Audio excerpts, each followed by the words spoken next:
Halo semua, perkenalkan nama saya Muhammad Khalid Saifullah. Di video kali ini kita akan membahas bagaimana cara kita bisa mengenali motivasi, kepribadian, serta kemampuan diri untuk membangun interaksi serta kerjasama tim di organisasi. Kita juga akan menggunakan metode SMART Goal Setting untuk menentukan tujuan kita terarah dan efisien.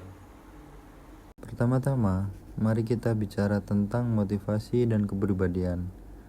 Motivasi adalah alasan dibalik tindakan kita.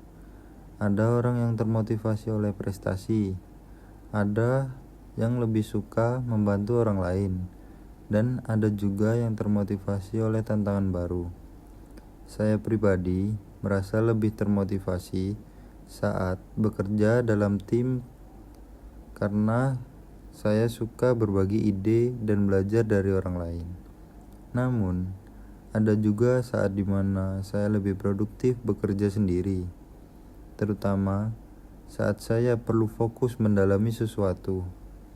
Selain motivasi, kepribadian juga berperan besar dalam interaksi di organisasi. Kita bisa melihat dari model kepribadian seperti MBTI atau Big Five Personality Traits. Dari situ kita bisa tahu diri kita itu termasuk extrovert atau introvert. Dari situ juga kita bisa tahu diri kita itu mengambil keputusan berdasarkan logika atau perasaan. Semua itu mempengaruhi bagaimana kita bekerja dalam tim. Mengetahui kepribadian kita sendiri membantu kita memahami bagaimana cara terbaik untuk berinteraksi dengan orang lain. Ini juga membantu kita memilih peran yang tepat dalam sebuah tim. Setelah mengenali motivasi dan kepribadian, langkah berikutnya adalah memahami kemampuan diri kita. Apa saja kekuatan dan kelemahan kita. Cara sederhananya untuk mengetahuinya adalah dengan melakukan analisis SWOT.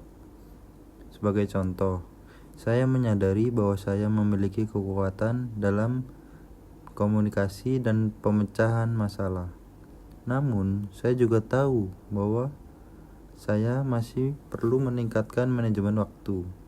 Mengetahui hal ini membantu saya fokus pada pengembangan diri dan mencari cara untuk lebih efektif dalam bekerja sama dengan tim. Agar saya bisa berkembang dan semakin efektif dalam bekerja sama, saya bisa menggunakan metode SMART Goal Setting.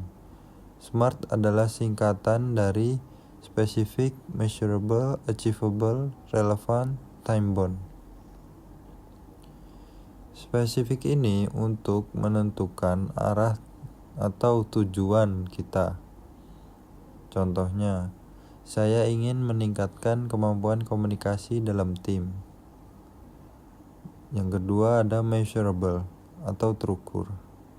Ini untuk mengukur tingkat keberhasilan kita untuk mencapai tujuan yang kita inginkan. Sebagai contoh, saya akan mengikuti 3 pelatihan komunikasi dalam 6 bulan ke depan. Achievable atau dapat dicapai ini digunakan untuk memastikan bahwa tujuan yang saya tetapkan dapat dicapai dengan kemampuan yang saya miliki. Relevan atau sesuai kenyataan ini untuk memastikan bahwa tujuan yang saya tetapkan tidak hanya angan-angan saja, tetapi memiliki dampak yang nyata. Time bound atau batas waktu ini untuk menentukan deadline saya untuk mencapai tujuan yang akan saya tuju. Misalnya, saya ingin lebih aktif dalam diskusi tim, maka saya bisa membuat SMART goal seperti ini. Saya akan mengajukan minimal 2 ide dalam setiap rapat tim selama 3 bulan ke depan. Dengan cara ini, saya punya target yang jelas dan bisa mengukur kemajuan saya. Jadi, untuk bisa membangun interaksi dan kerjasama dalam organisasi, saya harus mengenali diri saya terlebih dahulu, mulai dari memahami motivasi dan kepribadian, mengidentifikasi kemampuan diri saya, hingga menetapkan tujuan yang jelas dengan SMART goal setting. Dengan cara ini, saya bisa menjadi anggota tim yang lebih produktif dan kontributif.